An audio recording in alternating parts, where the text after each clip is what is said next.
শুভ সন্ধ্যা। এখন 8টা বাজতে 5 মিনিট বাকি রয়েছে। মেয়েকে দিয়ে এসে ছেলেকে চা করে দিলাম।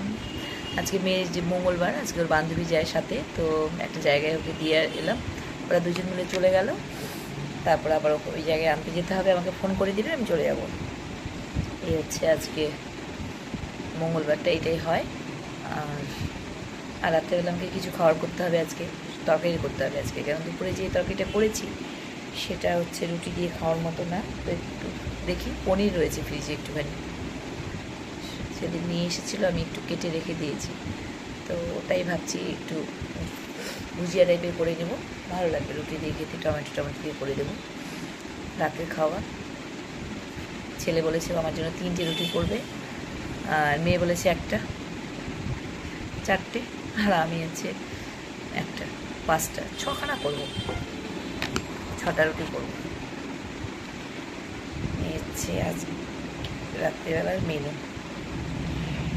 এত গরম কি বলবো। বাবা, এখানে মশা কামড় দিয়েছিল, সেটাকে আমি খুঁটিয়েছি। কোথায় যাবে, কি ব্যথা।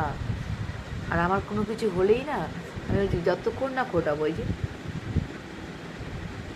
খুঁটিয়েছি, এটা কালকে এরকম করে একদম দিয়ে দিয়েছি। আর এই জায়গাটাই কন্টিনিউ উঠছে কেন যে।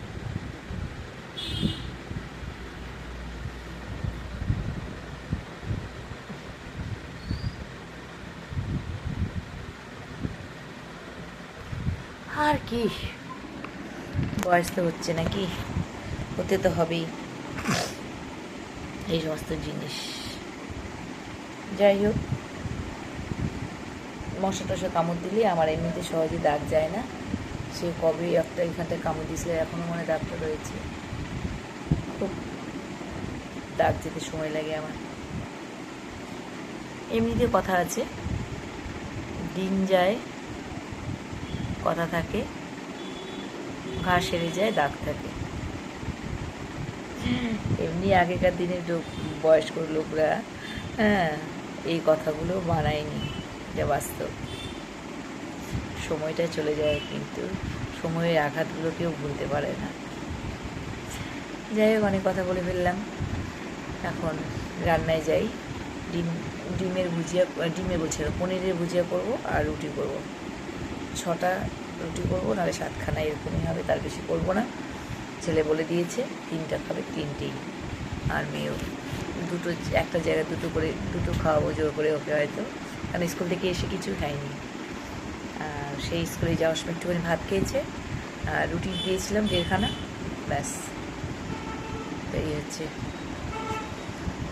কাহিনি, ঘর কি। রাখছি, গুড নাইট, কালকে দেখা হচ্ছে আবার, টাটা।